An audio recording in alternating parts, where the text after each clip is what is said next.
Beauty standards exist, but it still lies in the eyes of the beholder.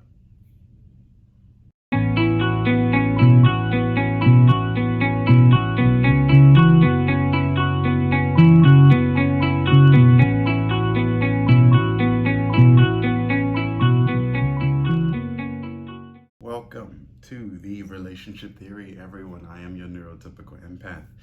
Here we take thoughts in, we break them down, we build them up, and we play them out.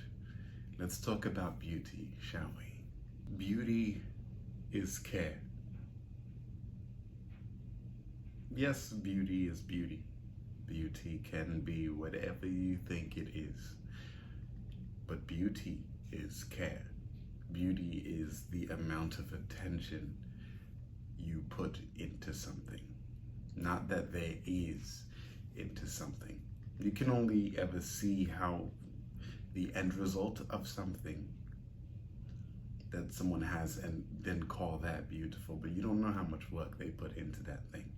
I am certain that we as human beings completely underestimate our ability to find something beautiful in someone. And it's a shame that we limit it to physical attributes and that's what we find as beautiful, when you can call art beautiful. You can call a film beautiful. You can call interior design of a home beautiful. You can call the way that someone talks beautiful. You can call a various number of things about someone beautiful. And there's far too many people that disqualify themselves based off of what they see in the mirror alone. How well do you take care of yourself? There are a lot of people, out there that refuse to take care of themselves because of what they see in the mirror. That doesn't make any sense. That doesn't make any sense. Why wouldn't you want to take care of yourself? It doesn't take becoming someone else's beauty standard for you to know that you're someone who needs love, attention, and care. You being externally attractive should not be the prerequisite for you maintaining and preserving a healthy life. Those are two completely different weights on a scale. We underestimate other people's ability to find us beautiful. And this is the problem I have with cliches. We use them so much, but the meaning gets lost. And I've come to realize cliches,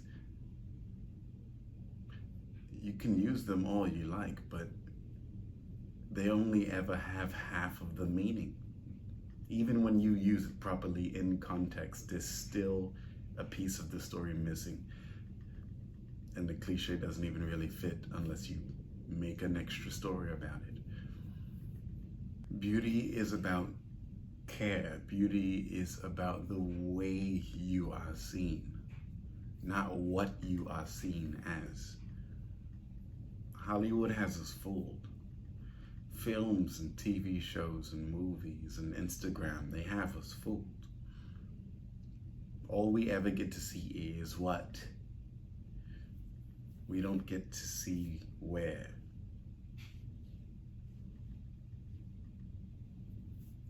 And this has been said time and time again. I am not saying anything new. My point is that beauty is care. How well do you care for yourself? What do you pay the most attention to in your life? And how do you prune that? How do you make sure that that is preserved, that is something that you appreciate, that is something that gives back to you as much as you give into it? That's a technique, It's a technique of life. It's because things naturally give back to you the way you put yourself into it. That's a technique of life that you use for anything else in your life. So what are you doing with the things that you love to do right now? What are you doing with the things that you love to busy yourself with right now? That is coming back to you. But what are you putting into it? Beauty is in the eye of the beholder. You are the beholder, but so is anyone else who can see what you're doing. I remember I made a post on social media about beauty, and I got a pretty corrosive response. And it made me realize that most people actually have very negative connotations with certain words, and in this regard, they have negativity that's aimed at beauty. They don't like that idea. They automatically exclude themselves when they consider beauty, because the instant they hear that word, they think what is beautiful, not where, not what makes it up, not where did it come from. They don't say that. They just go, beautiful, not me, because that's called pain. It's called pain. And this is exactly why you must define for yourself what beauty means. In general, you just need to define your own world by the words that you use. But this is exactly why you need to define the words like beauty. You need to define beauty for yourself. Because what you don't want to do in your life is hear things from other people and disqualify yourself just because, one, you don't have a personal definition, and then two, you're using everyone else's definition and you automatically see where you do not fit. You can make yourself fit because you have your own definition. You are just as much of a part of society as everyone else. You are what makes up society. People may laugh at you, but just how many people define their own meanings instead of just hopping on everyone else's? That's their weakness. They don't care.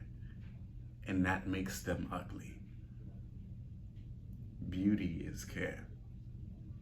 You can use your definition of beauty and apply it to yourself in a way that gives back to you. And if you don't care much for physical appearances, then that's completely fine, because I'm pretty sure once you have a definition, the way you caretake the thing that you actually care about, that you would call beautiful, is what will give you its returns. Again, yes, beauty standards exist, but the real standard will always lie in the eye of the beholder. That's this episode of TRP. I am your neurotypical empath. If you like this video, please be sure to give it a like. And if you know someone who needs a good word, share this video.